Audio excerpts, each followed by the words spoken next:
Well, a good Friday. Thank you for tuning in to the Gardener's Corner program, a Friday feature here on TV Channel 10, located on Charter Communications Channel 191, and also on WKRX 96.7 FM.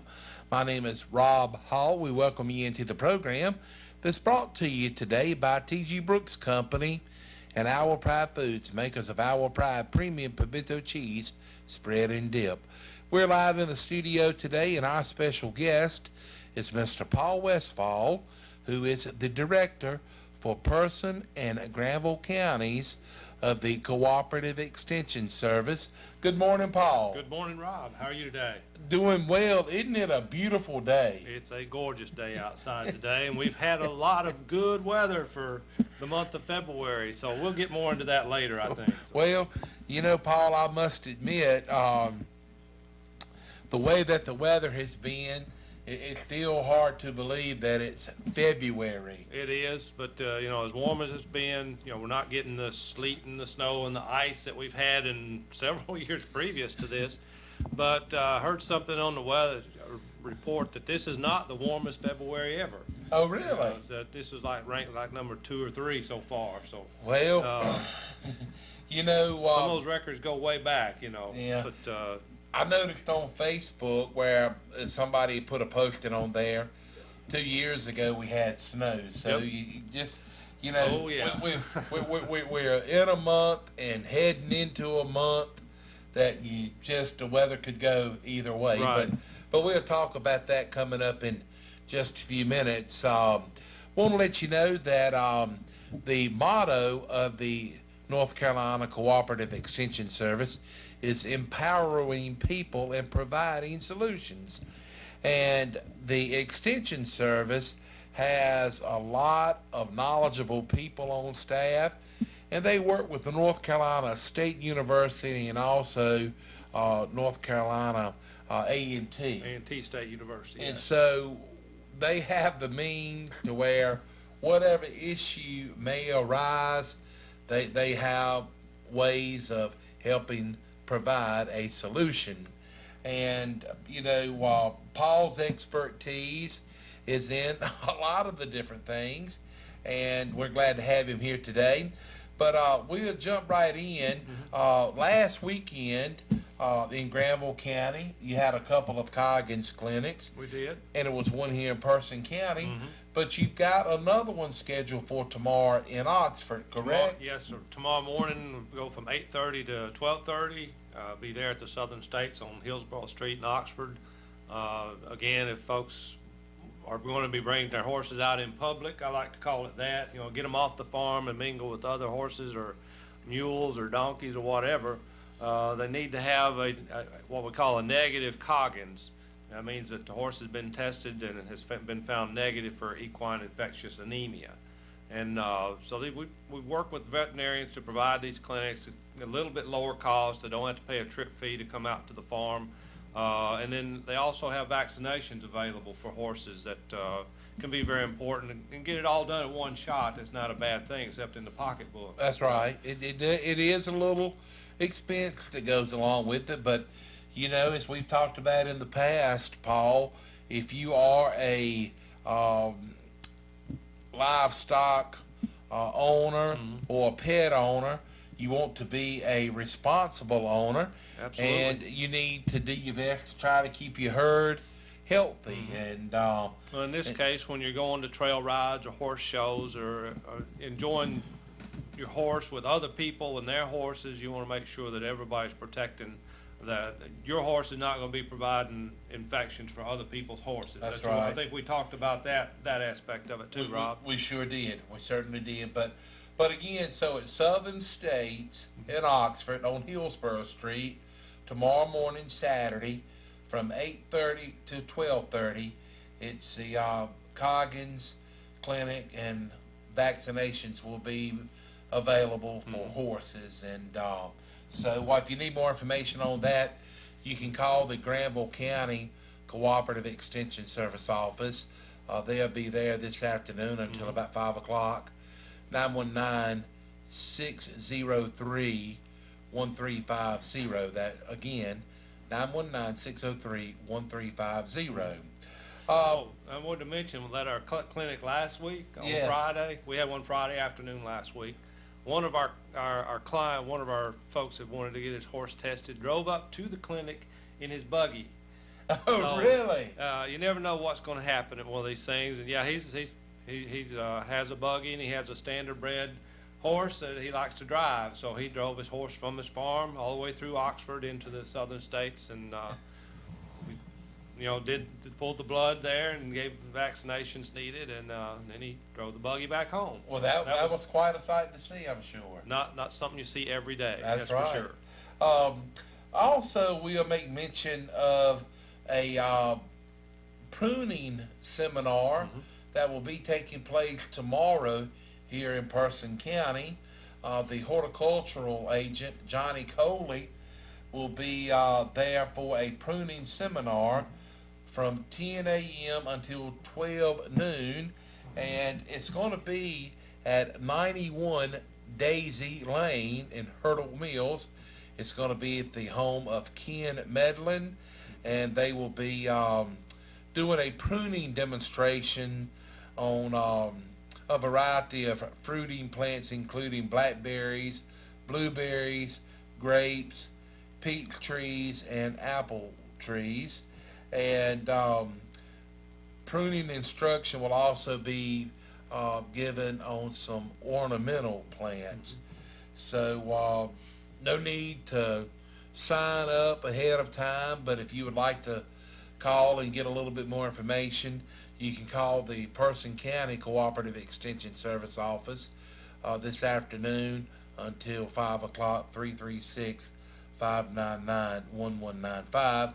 But that address again for the pruning demonstration for tomorrow, Saturday, from 10 to 12 noon, is 91 Daisy Lane in Hurdle Mills. So go out and take part in that. And it's that time of the year, and I know a lot of trees are already budding and flowering, and we'll talk about that coming up in just a little bit.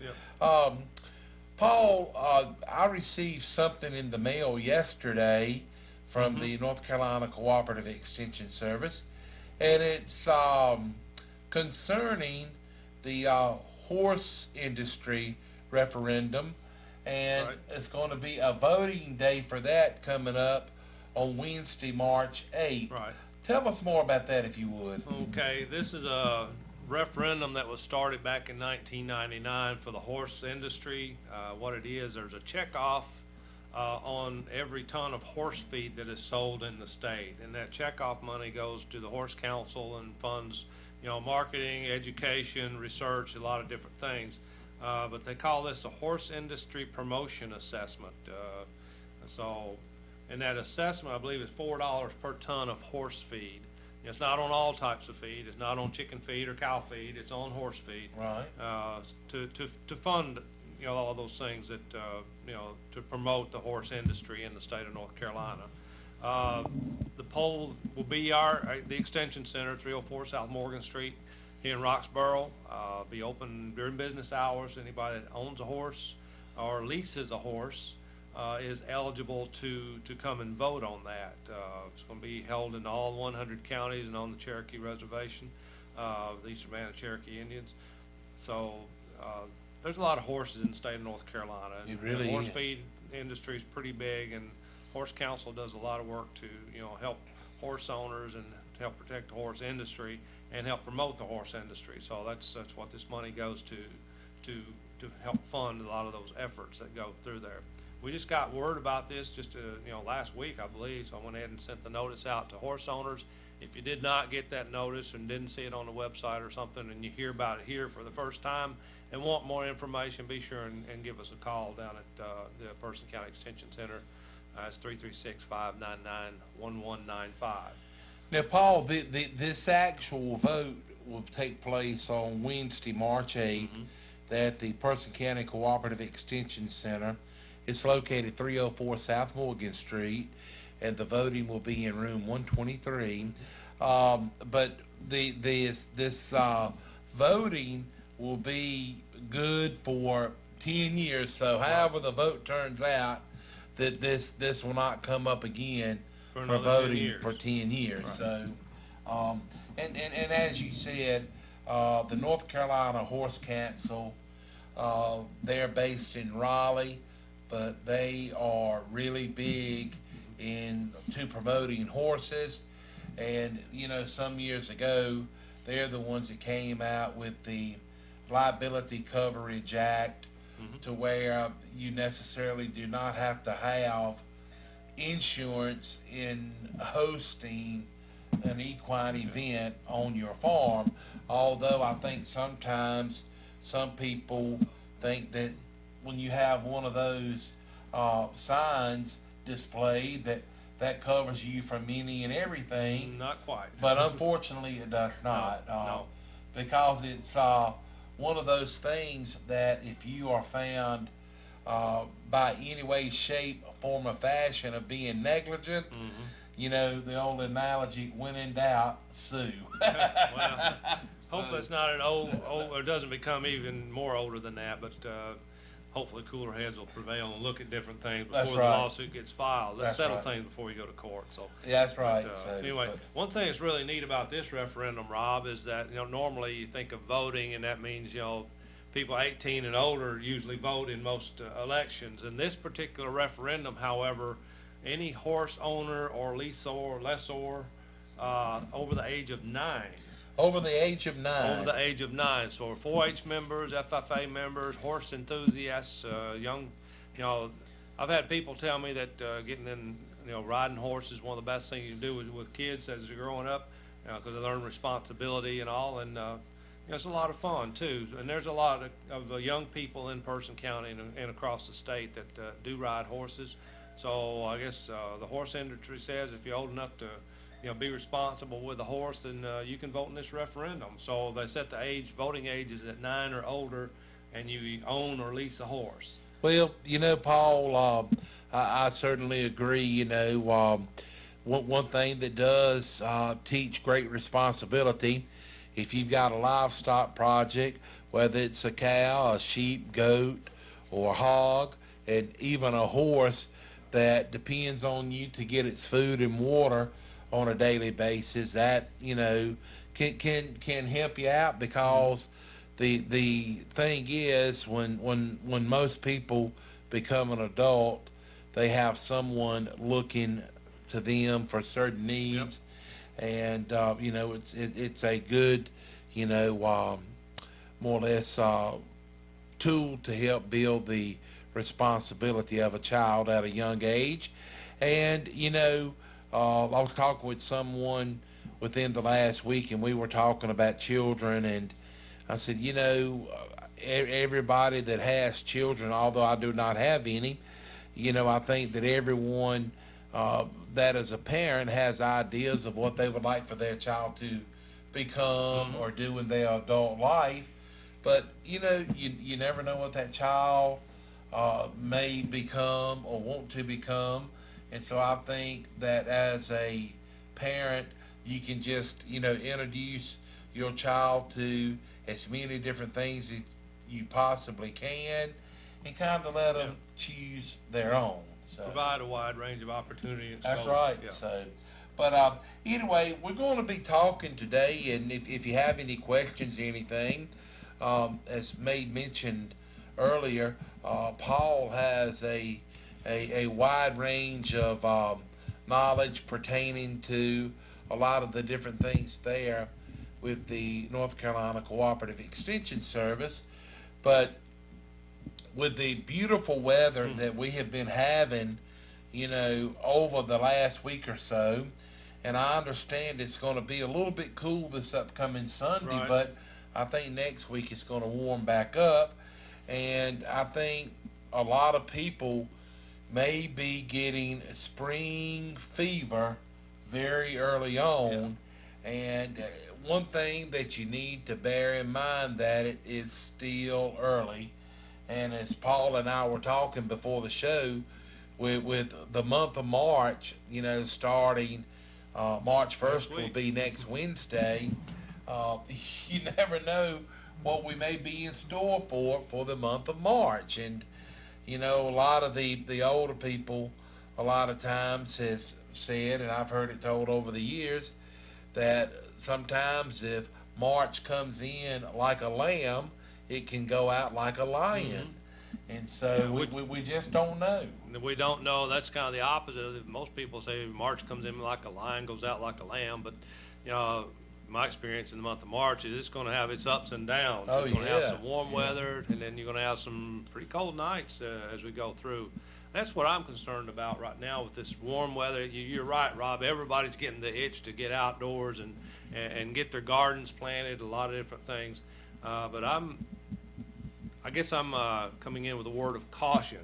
You know, be careful what you're doing now. Go ahead and get the garden ready, get your soil tests done, get the samples, get the fertility and the pH right. And there's some things you can go ahead and plant, and might do better if they do get planted early, but they're cold hardy plants that you can put out. You know, we're still not out of the winter crops season yet, but you can go ahead, you know, I think you could go ahead and plant potatoes. They can get nipped back by frost and still survive if you want to get them in this early. You know, it's still early for potatoes, but probably could be okay. What I'm really worried about is our fruit trees, though, Rob. Yeah. The fruit trees, I've noticed a lot of pear trees started blooming this week. Forsythia's blooming in great, you know, quantity right now and looking beautiful, and we certainly appreciate all that. But when our fruit trees start blooming, we have to be very careful. You know, talked to people who lost their peaches last year, and I'm afraid that the way the weather pattern's setting up, you know, that could happen again this year. When fruit trees are blooming and setting their fruit, they're very susceptible to cold temperatures, and it just takes one night with a couple hours at 27 degrees, and That's you know, it. Yeah. you've lost it, your crop for the year. So whether that be a bit large orchard, or if it's most people around here, it's the fruit trees in their backyard, or that they have for their around their garden, or just have out in the lawn for aesthetic purposes. But they like to get a peach or an apple or a pear off those trees now and then. But Yeah, I think it's different, varieties that can handle, to a different degree of temperature. You mentioned 27 degrees. I think maybe an apple can stand a little bit more colder weather than a peach, but don't hold me to this. But one thing, if you do have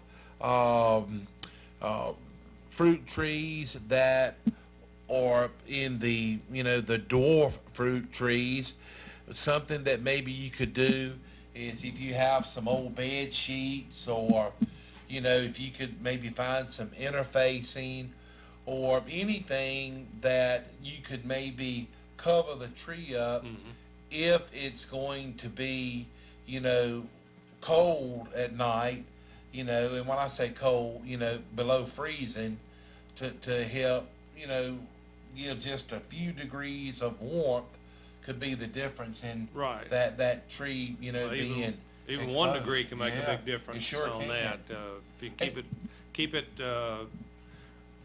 at or above freezing for as long as you can at night, that's a good thing. And a lot of times 1 degree makes a huge difference on that. But, And a lot of the strawberry growers, Yeah. they use irrigation as a means of protecting the plants. protecting. Yeah. But now, I for one kind of thought it worked this way, but until it was explained to me, I have a better understanding. From what I was thinking, that if you did use irrigation to help protect something from being, frostbitten, I thought that you could run the water on it a while and turn it off, and that was it. But it's not. You have to continue to irrigate, and so pretty much what happens is after the water is freezing, it creates just a little bit of heat that is enough heat to keep from damaging that plant. So when they start irrigating, and a lot of these strawberry farmers, they have sensors out in the fields that notify them when the temperature drops to a certain degree. Right.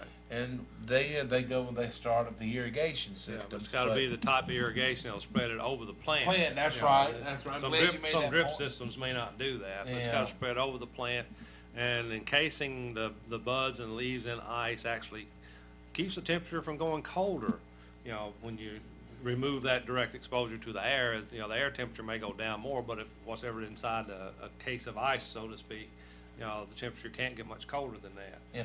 Well, Paul, have you ever been told that hot water will freeze faster than cold water? Yes, if you take a chemistry class, you'll talk about that. But yeah, that's one of the unique properties of water is that, you know, it'll go from hot temperature to a solid more quickly than it will from just a normal temperature to a solid. I can't explain the chemical process. Ask your chemistry teacher or a chemistry student at the high school. They could probably explain it a lot better than I can. But yeah, that is an anomaly in the world. Usually the molecules, as you provide the molecules in hot water are closer together, you know, than the when they're solids, when they're frozen, they're closest together. Then normally as you increase temperature, the components will spread a little bit further apart at the atomic level. And when you get to the hotter, it's supposed to be usually wider. That's the way it normally is. It's kind of a direct line and curve. Unfortunately, with water though, it's kind of a bell-shaped curve on that. So the molecules are closer together in hot water than they are in cool water. And so since they're already closer together, when you cool it down quickly, it'll actually will freeze more quickly than normal or room temperature water. I've never had. I did a bad explanation. Well, I on think that, you've but- done pretty well. You've done a lot better than I have been told before. So, we're going to get a word on for Owl Pride Foods, makers of Owl Pride Premium Pimento Cheese Spread and Dip. You know, it's that time of the year to where you may be on the go and need a quick snack. Well, whether you're having the Owl Pride Premium Pimento Cheese Spread and Dip as a meal or a snack, you can't go wrong. Here's more information. Goodness grows in North Carolina, and Owl Pride Premium Pimento Cheese Spread and Dip is made locally in Roxborough. Pick up some for yourself and enjoy. You can get the Owl Pride Premium Pimento Cheese regular, or for extra flavor, try the jalapeno added. Get some for yourself at T.G. Brooks Company, Supply Line Discounts, North Main IGA, Hurdle Mills Market and Butcher Shop, Twins Meat Market, Food Line, or just Save. Or if you're in Uptown Roxbury and get the hankering for some Owl Pride Premium Pimento Cheese Spread and Dip, you can enjoy it at Cole's Pharmacy, Trish's Espresso, and Snappy's Cafe. That's Owl Pride Premium Pimento Cheese Spread and Dip. Whether you're having it for a meal or a snack, it's good. Want to let you know you can also enjoy Owl Pride Premium Pimento Cheese Spread and Dip at the just open Rock City Grill. So head on by and see them right there and ask for that pimento cheese by name and say, I would like some of that Owl Pride Premium Pimento Cheese. All right, we're back. Paul Westfall is here with us this morning on the Gardener's Corner program. And we're just kind of talking about the beautiful weather and some of the things that you just need to be mindful of. Paul, if you would, be so kind and refresh my memory.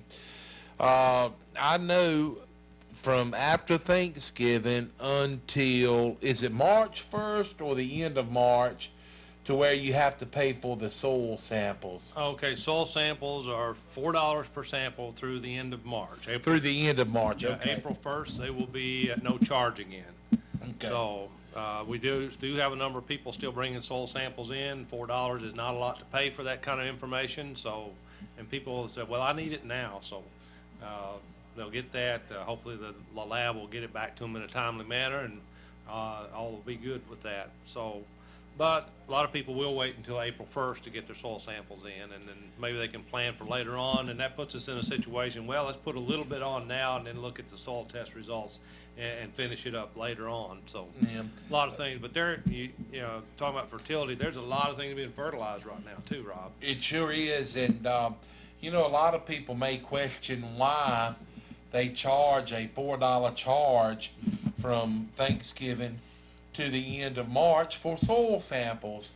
And the reason that they do this is because the North Carolina Department of Agriculture stays extremely busy doing soil sample testing from, you know, say December, January, and February and on into March.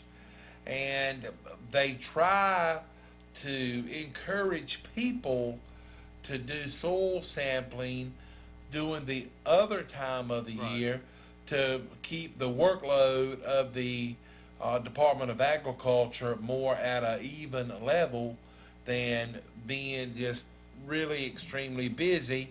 And sometimes in years past, it has been to where it would be, you know, a 8 to 10 week turnaround. Right.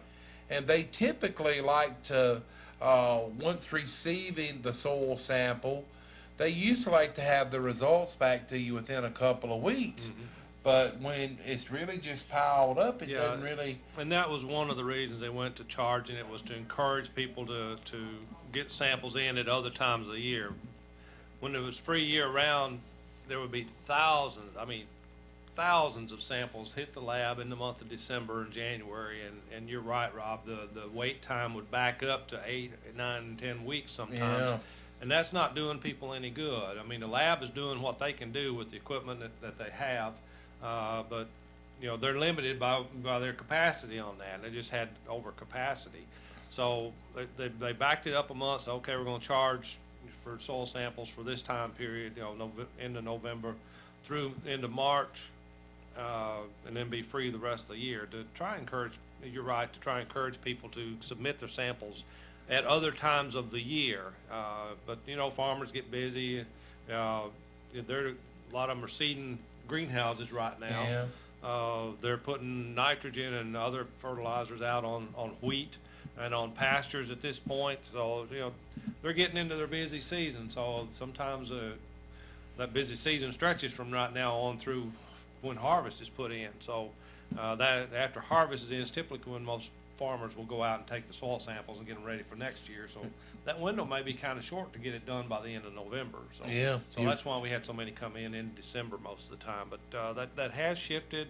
I think the longest wait times now is right now really, and it's about 6 weeks at this point from what the lab has informed us. But that's a lot better than 9 weeks. That's for right. sure. It sure is. So they have made improvements on that. You know, are getting the results back in a more timely manner, especially if you happen to be able to get them in say after it rains in September and the soil softens up again enough to take the samples and get those in. Then you got more time for planting and everything. So, but the warm weather, though, I think has gotten a lot of people itchy, as we said earlier, I think and so, we've too. seen a lot of samples coming into the office for you know, lawns and gardens lately. So, and people saying, fine, we'll get the results. We want to get a garden this year. All But I still want to caution people, you know, plant some cold tolerant crops right now if you really have to get out there and do it. Otherwise, get things ready to go and then wait a couple weeks or however much long you think you can stand it before putting your more susceptible crops in the ground. Yeah, it's no time lost. It sure isn't. Paul, we actually have a caller. Cool. Good morning. Thank you for calling the Gardener's Corner program. Good morning. I hope you haven't already answered this question. I have been kind of in and out of the kitchen where the radio is. I did my soil sample and got it back. This is for a vegetable garden. Right. My question is, and I'm getting different answers with different people I've talked to, but my question is, my husband is going on and tilling up the garden and getting the rows set up, but we won't plant anything until the first week in May. We are not into the early stuff.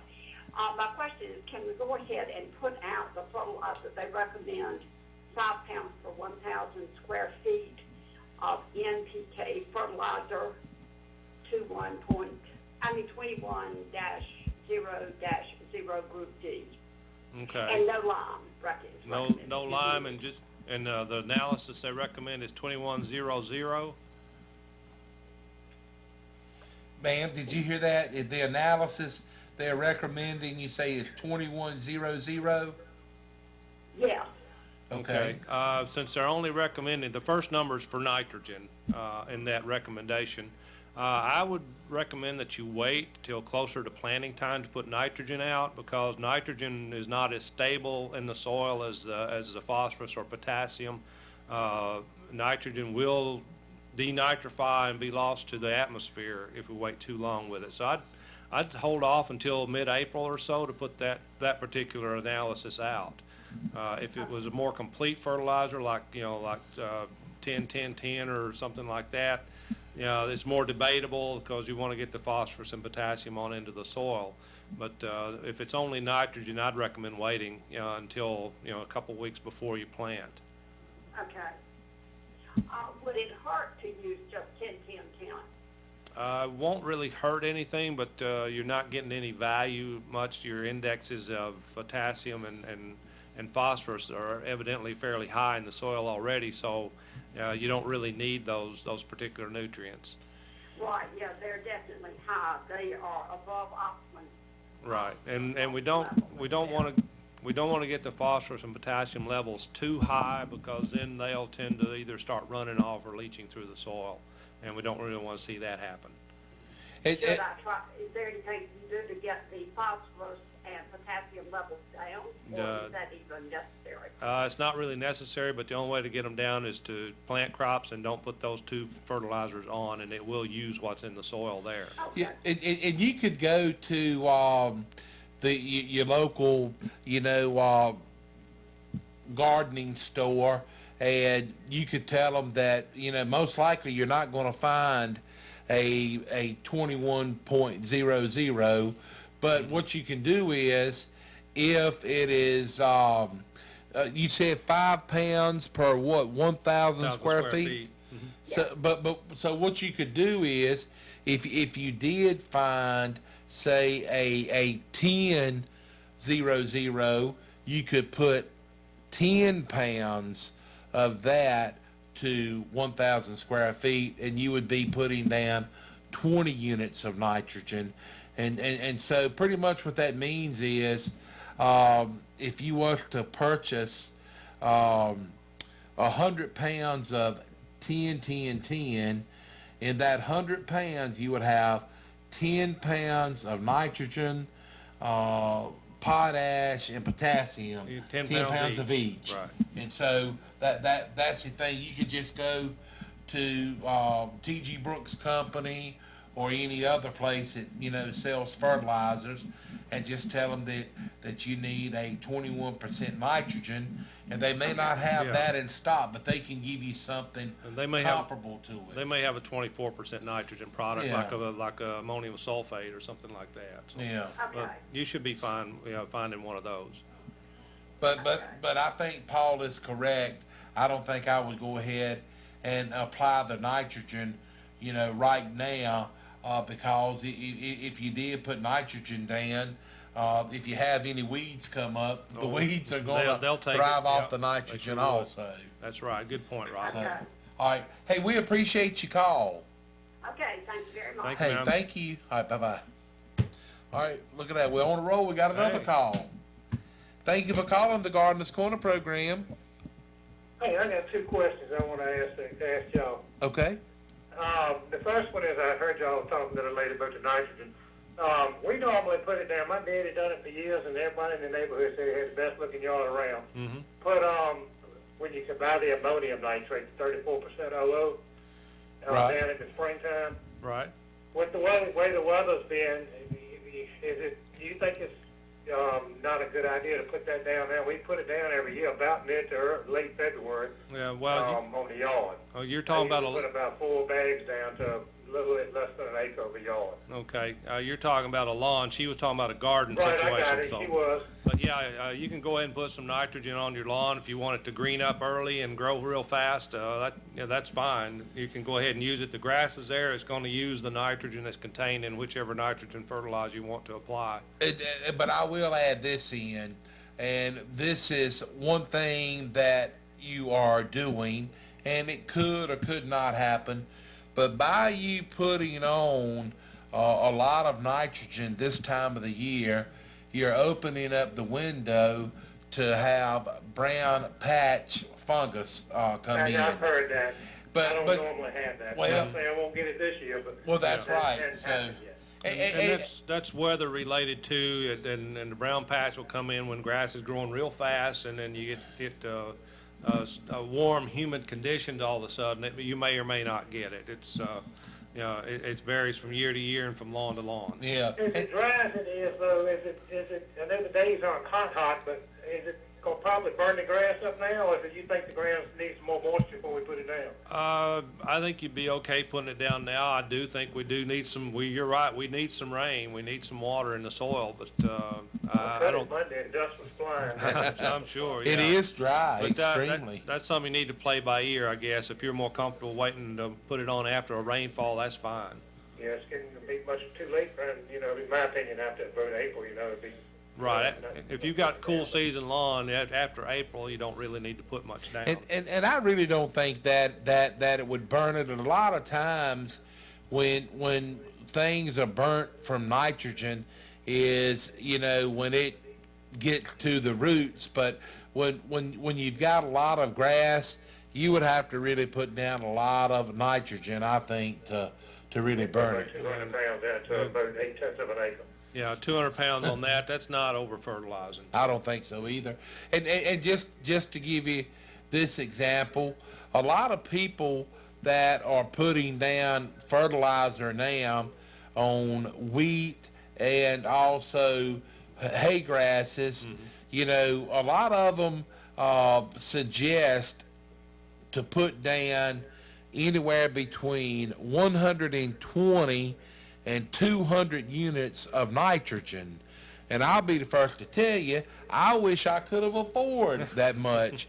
But we put ours out a few weeks ago, and we ended up putting out about 70 units of nitrogen per acre, and we put out the triple 19, and we put 350 pounds to the acre, and so that constituted to just about 70 pounds of nitrogen per acre.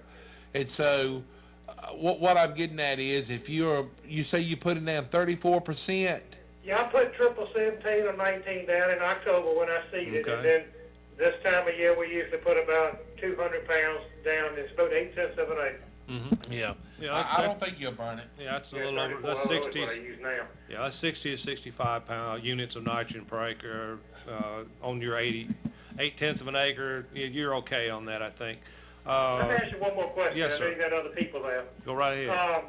I got a maple tree that I've been trying to get topped off. One of the guys says that he's been busy. But is it too late now to top that tree? It's in my front yard. I just don't want it to fall on the house. If it's creating a hazard, I don't think any time of year is bad Well, to I do that. got you on that. But as That's far a as, judgment call. Some people say it's going to miss the house.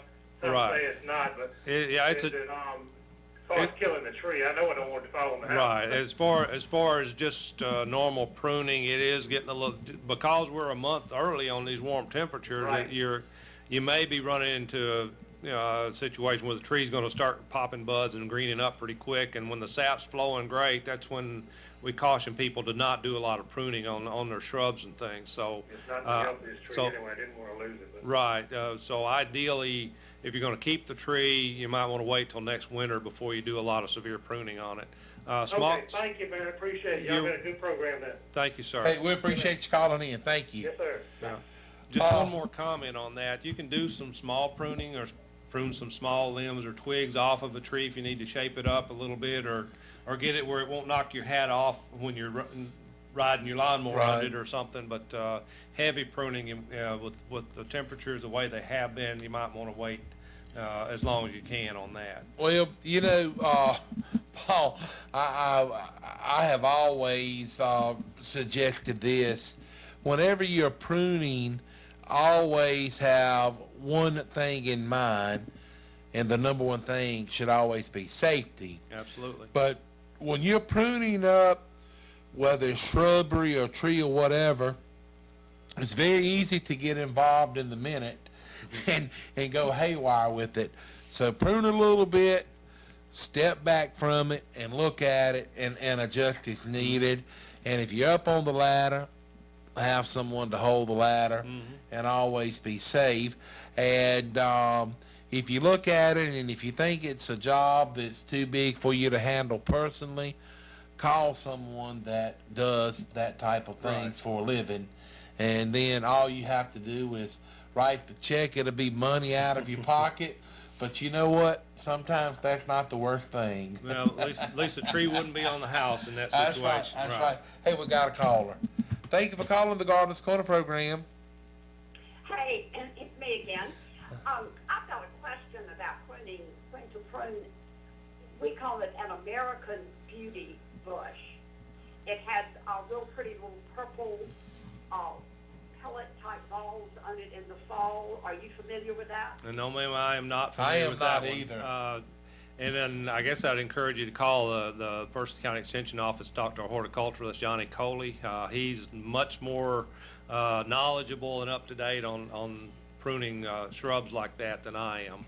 Okay. As a general rule of thumb, most shrubs we recommend to be pruned in the winter time before the sap rises, so to speak, except for like azaleas and rhododendrons, and then we recommend waiting until after they're through blooming before we prune them back. But the particular plant you're asking about, I don't know about. Okay, all right, fine. And ma'am, you say you call it an American beauty bush? Yeah. I don't know if I've ever heard of that or not. So that American Beauty roses, but I don't know about that one. Okay. But yes, call Johnny at 336-599-1195.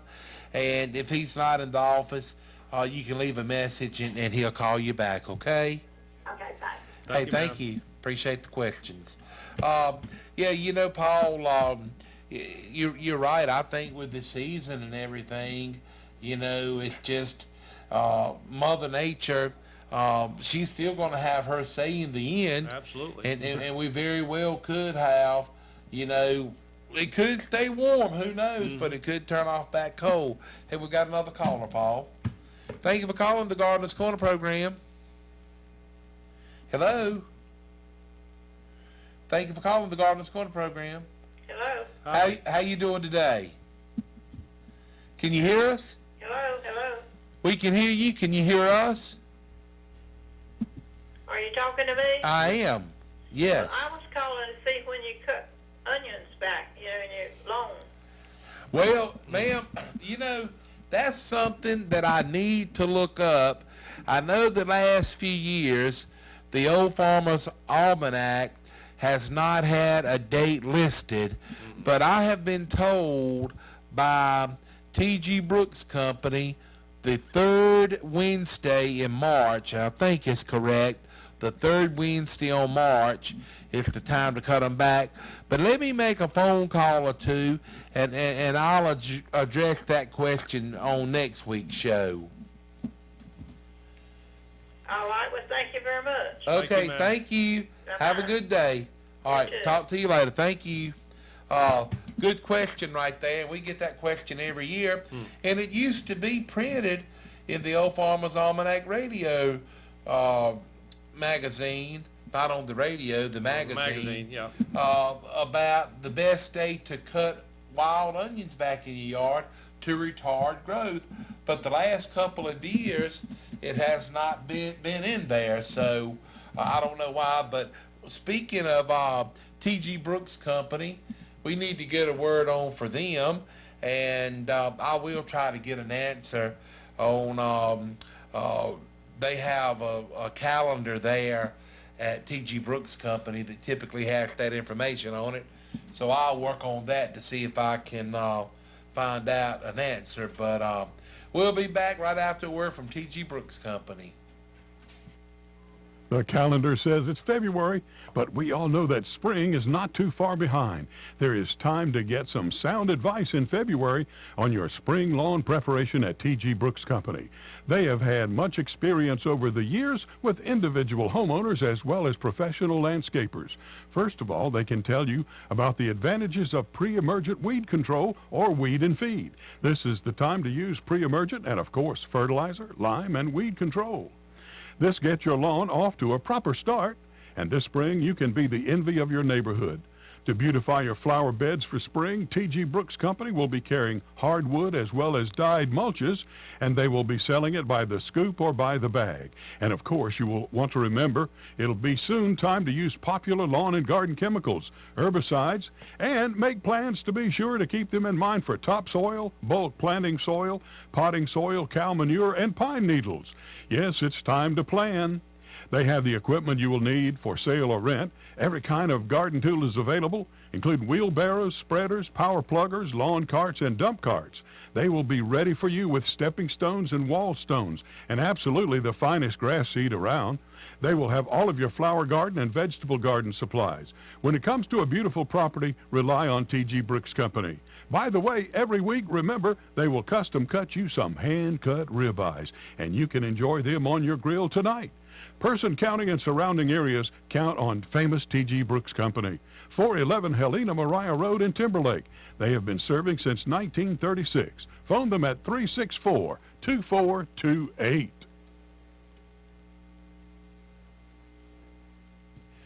All right, I just talked to Bill Brooks down at T.G. Brooks Company, and he says that he is thinking it is the first Wednesday in March. Roy wasn't there, but I had said earlier the third Wednesday in March, but after thinking about it, I was thinking that Roy had told me last year that the first Wednesday in March was the time to mow the onions in your yard. Also, something else, it's kind of a little guessing game, but when the ground temperature gets to above 50-some degrees, it's a good time to go ahead and put out your pre-emergents, and that'll kill a lot of things. And also for your onions and things, you can, I'm not sure if it's a Trimec or Speed Zone that you can spray to kill the onions, but if you want to try mowing them back on the first Wednesday in March, it may work. And you know what?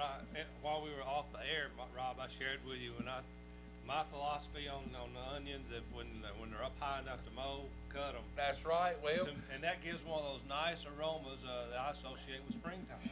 And you know what? A lot of the lawns out here has a lot of wild onions in it. Right. Our lawn being one of them, and it's a certain time of the year when I'm out there mowing, you know, the smell of them strong, doesn't it? gets to you. It does that. It sure does. Yeah. But anyway, that's going to wrap it up for this edition of the Gardener's Corner program. Paul, the show went by quickly today. Sure did, yeah. Appreciate all the calls that came in. Yeah, we appreciate the callers and everyone that is tuned in. And special thanks to our sponsors, T.G. Brooks Company and Our Pride Foods, makers of Our Pride Premium Pimento Cheese Spread and Dip, made locally right here in Roxborough and Person County. And something, you know, over the next few days, it's going to be really nice and pretty. Why not cook out on the grill and get you some of those hand-cut ribeye steaks from T.G. Brooks Company? So special thanks going out to Paul Westfall, who is the Director of Person and Granville Counties of the Cooperative Extension Service. Appreciate Kilby doing what he does for us. Sometimes he flies in by the seat of his pants, but he always comes through. On behalf of myself, Rob Hall, and all the other folks here at the radio station, we want to wish you and yours a happy and safe weekend, and thank you for tuning in to the Gardener's Corner program.